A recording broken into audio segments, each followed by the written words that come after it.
I didn't know anything about the childhood friend who died from Maggie's past before. Like you Right. said, that all Love and Rockets fans know that. Right. Well, I didn't because I haven't followed the Maggie stuff before. So, yeah, it was surprising to me, obviously, how that ended because I didn't know that she died in a car accident. But it was, like, I got really emotional during that story, too. I really liked the childhood friend. I didn't know that it was going to go there. And it was really, really sad to me. So. Yeah, and I mean, for people who have read that story, it's always been this kind of event in Maggie's past that we knew about, and it's never really been dwelt on. Mm-hmm. It's always been mentioned, but it's not as though Maggie, we see her pining for this best friend. It's not as though it has defined her life in a certain way. But it's always been, this event that everyone knows happened.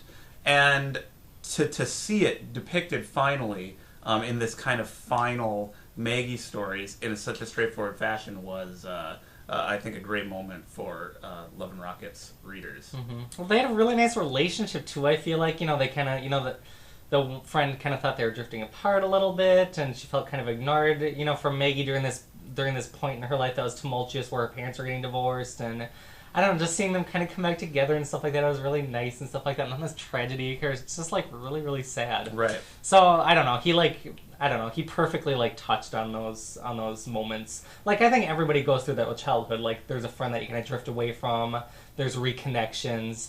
And it just kind of like, he just puts us all in this like little story in the middle of this book.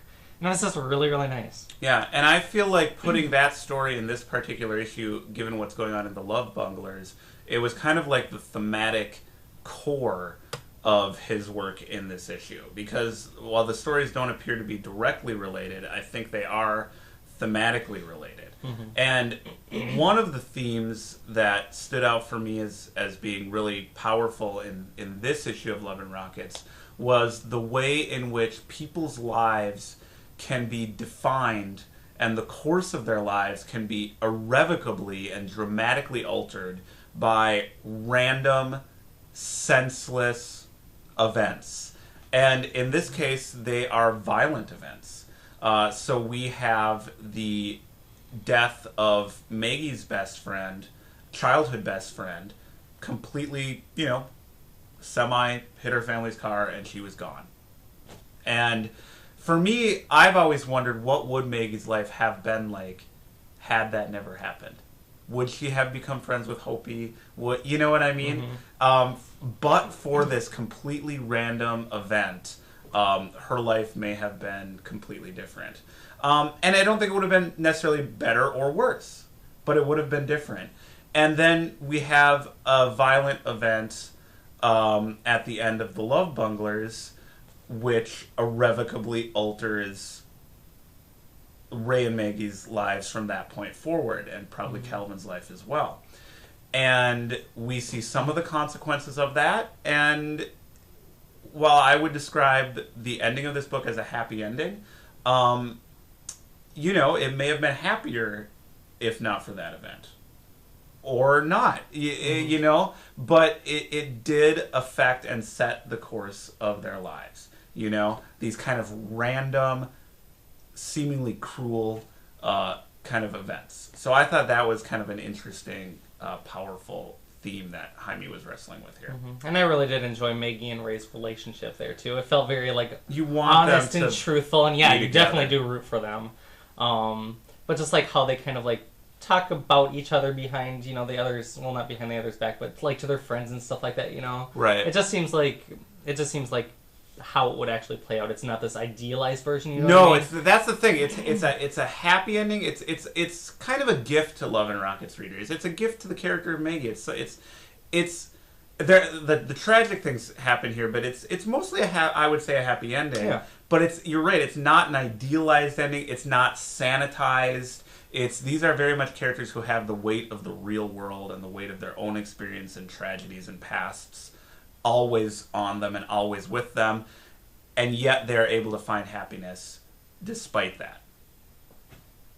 It's a wonderful story. I honestly can't praise his work highly enough. Mm-hmm. All right, should we talk about Gilbert's? Let's talk about Gilbert's. Well, do you want to talk about Gilbert's work since I talked so much about Jaime? Well, you can talk about Gilbert's and I'll talk about his graphic novel. All right, well, briefly, Now, this is one of the difficult things about reviewing. Maybe I should talk about them because Lebanon. they kind of tied together a They little kind bit. of tie together a little bit. All right, well, why don't you talk about Gilbert, and I'll kind of respond to what you have to say.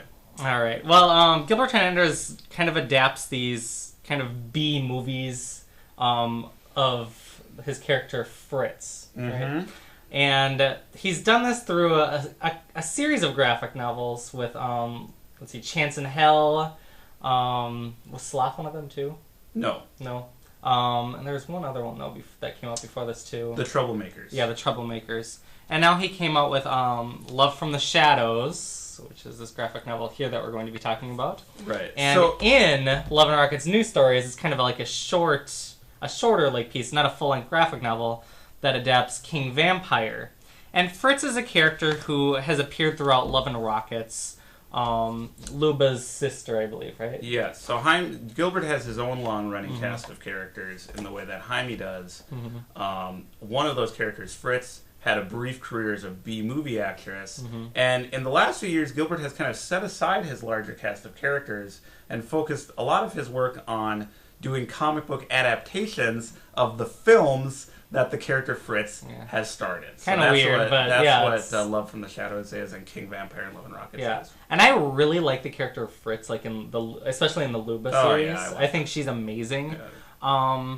I kind of wish you'd go back to that stuff a little bit more. A lot of people do. Yeah. But anyways, in Love and Rockets, we get King Vampire, which basically follows this woman and her boyfriend as vampires kind of invade their lives, kind of tempt them to the dark side, as it were, and I don't know. Eventually, some scary stuff happens. I don't know. I don't really know what to say. It was very straightforward. There wasn't a lot of depth to it. It's pretty much just a straight-on horror story, I feel like, with a kind of tragic conclusion to it. Kind of weird. Yeah, weird. Definitely weird. Yeah, I don't even know what really else to say about that one. It's pretty much like, vampire story. Yeah. And then the other work he does in here is, and then reality kicks in, which is pretty much just like a conversation-y between two people. And it's a very, I don't know, it seems very real, you know what I mean? It's just a really nice exchange between these two people. I don't really know what to say about that one either. It's just very, you cannot kind of read into the relationship through the words. I don't know if I don't even remember, like, I've read this Love and Rockets, like, for so long. It's like I don't remember these, characters necessarily in, like, their relationship with one another. But you kind of, like, get, a hint of relationship between the lines of what they're saying. Yeah, it's kind of like Jaime Hernandez. Like, you can imagine an entire life for these two people beyond just what you're seeing on the page. Yeah, like with the last Love and Rockets New Stories, I feel like Jaime just kind of, like, steals the show. You know what I mean? Like, Gilbert does, a good job, but Jaime just kind of, like, his bar is so high with his last couple stories that he just, like Gilbert just gets overshadowed. Yeah, well, that's what I was going to say about the difficulty of reviewing Love and Rockets, and especially in these last two issues. I think it's less about the quality than it is about the type of work that each brother is doing here. I mean, Jaime Hernandez is unquestionably doing some career best work here. I mean, he is in top form. And he's also dealing with the kind of comic book stories that draw on the history of his characters and have a lot of depth and nuance to them, whereas Gilbert very deliberately is kind of embracing his more kind of B-movie genre influences and not doing so much of the subtle, more nuanced character work, which he is equally as capable of doing, as we know from previous issues of Love and Rockets, but that's just kind of not the road he's currently following. So I think, you could read something like King Vampire as kind of a critique of like Twilight, because you've got these teen characters kind of courting these, wanting to become vampires. But I think it's really more just Gilbert Hernandez just embracing his love of gore and sex and vampire stories. And I almost wish we were doing two separate shows, one on Gilbert, one on Jaime, because I do think Gilbert seems to get the short shrift when talking about him in comparison to the work that Jaime is doing here. For me, I would not even say Jaime is doing better work here, but I think it's the work that critics more easily respond to. But I personally love Gilbert's stuff in this issue as well. I love seeing a talented artist draw exactly what he wants to draw, and I do think there's a lot more depth and nuance into these stories than there might initially appear to be. You know, as much as Gilbert Hernandez says he just kind of wants to just kind of, you know, let his id free with these kind of B-movie stories, he can't help but injecting them with you know, certain levels of formal play and nuance and, you know, more insightful character work than you would actually usually get in that sort of material. Like, I think, you know, the King Vampire here is probably the best vampire comic that's been published in comics this year. You know what I mean? So it's like, even when he's just having fun, he's such a talented cartoonist that he kind of elevates the genre that he's working in. So I love his work here too. But I still think like the shorter work in here, where it's just like a conversation between two people, is better than the. Well, there are definitely people who do not like this kind of new direction Gilbert's has taken with this kind of genre material and want to see him go back to the more character focused stuff, which actually he said he's going to do in the next issue of Love and Rockets.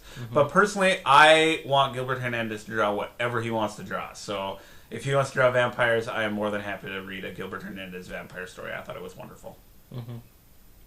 All right, the thing, like, the art is amazing throughout it. I like the, you know, it's just obviously black and white, but the way he uses, like, black and white is, like, awesome in here. Yeah, and Gilbert Hernandez, too, very deceptively kind of simple work. He has a really very stripped down style here, even more so than we've seen from him. It seems he's getting simpler and simpler and simpler with his drawing style, as Jaime has as well. And again, it's something I don't know that is immediately appealing to a lot of people, but if you really look at it, you realize that he is in complete command of his craft here as much as Jaime is.